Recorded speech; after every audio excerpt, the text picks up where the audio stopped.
Hello everybody, welcome to number 27. I'm Jack, and today I'm going to be talking to you about the AlfaSud, but more importantly, how it is possible that a car that was pretty much the undisputed class leader of its day, and I'm not just talking for 2 or 3 years, but for much of the 70s, still was part of Alfa's downfall. How could that be possible?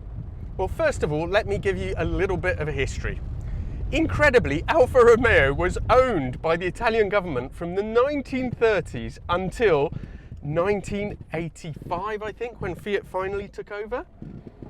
So to be quite honest, as a state-run industry, it is a miracle that they managed to survive quite that long and that they managed to make some really fantastic cars. But towards the beginning of the 70s, they had financial issues, production issues, and they wanted to get a car which could be mass produced and at a lower price, because most of the Alfa stuff was really high end. One of the caveats from the Italian government is they wanted to improve the south of Italy, which was vastly underdeveloped compared to the north. So they said to Alfa, okay, you can produce this car, we'll give you a load of investment. By modern standards, I think it was about £2 billion worth, but you will have to produce the car in the south of Italy. Now, Alfa Romeo already had a small factory in Pomigliano, close to Naples. They decided that they were going to expand that factory and produce the car there, hence the name AlfaSud, Alfa South.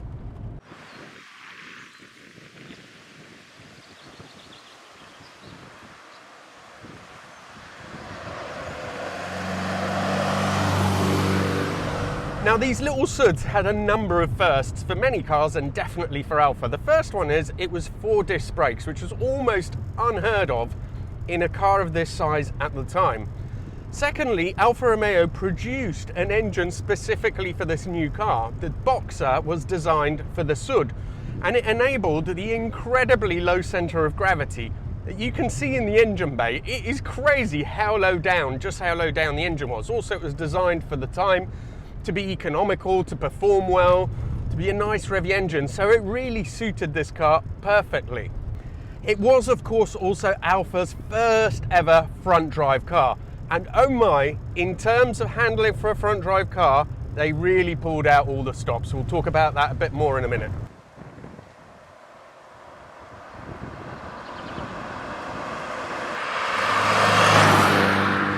The Sud was launched in 1971, but there were issues with the factory.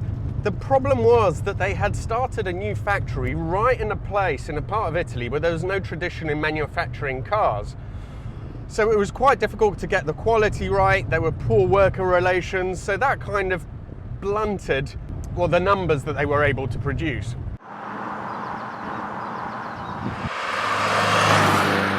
Despite being phenomenally expensive at the time, the Sud was a sales success. But let me just give you an idea how expensive it was. When it came out, I think in 72, the list price in the UK was £14,000, £13,999.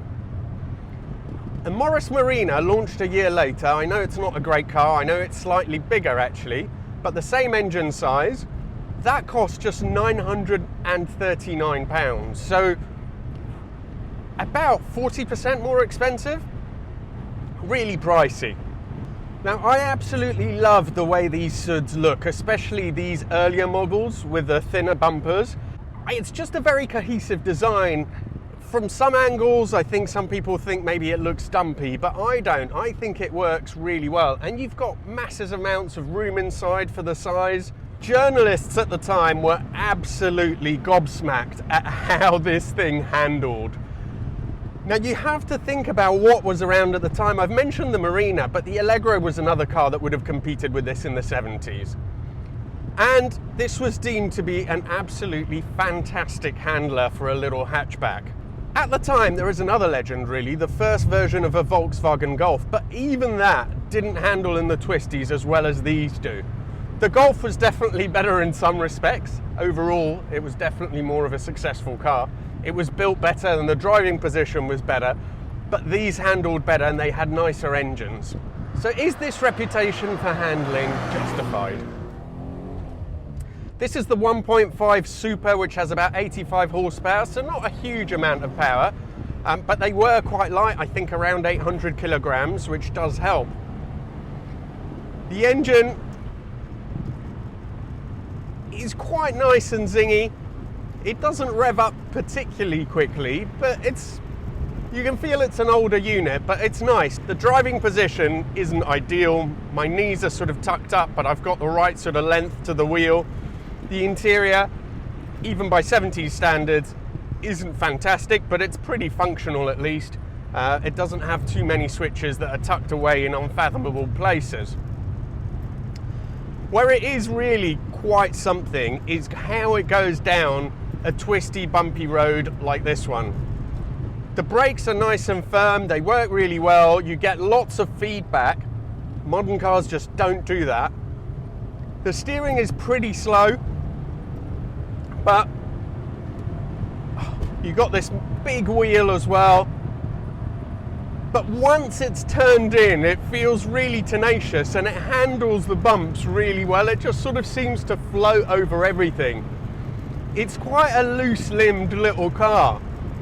And I can quite see why at the time, the road testers were so enthused. Because if you drive something else from the early 70s, honestly, this feels leagues ahead of any cars around those times. And even the aforementioned Golf and even the GTI that I drove a couple of years ago felt much heavier, less agile. This is quite lithe and on its feet. Now this still had quite skinny tyres, and I think that suits it quite well because it doesn't lean too much in corners. And I think that is also because the limits aren't that high, and it kind of helps. It flows. It reminds me a little bit of my Citroen BX, although the steering on that was assisted. It didn't have quite the amount of feel that this does, but it's a similar sort of sensation where you can kind of just go down the road. You don't need to worry about the bumps too much. It just kind of deals with them. So on the whole, a massively impressive package. And it did continue to sell well throughout the 70s, despite a huge amount of problems. So why am I saying that this SUD was still part of Alfa's downfall? Well, that is because managing to produce a class-leading car with a good design, good performance, good economy, lots of room, attractive, it suffered from several big problems which are typical of Alfa at the time. One was quality. As I mentioned, that new factory had a lot of inexperienced workers. As well as this little S.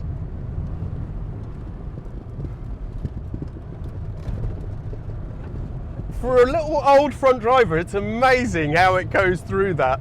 Anyway, that old factory, it had a load of workers who weren't really, who were just starting out working on cars, plus there were terrible labour relations, so there were constant strikes, and crucially, the paint shop was in a different building, and they just used to wheel them between one building and another, bare shells, even if it was raining. Some of the metal was stored outside, and of course, the infamous Russian steel played a part as well.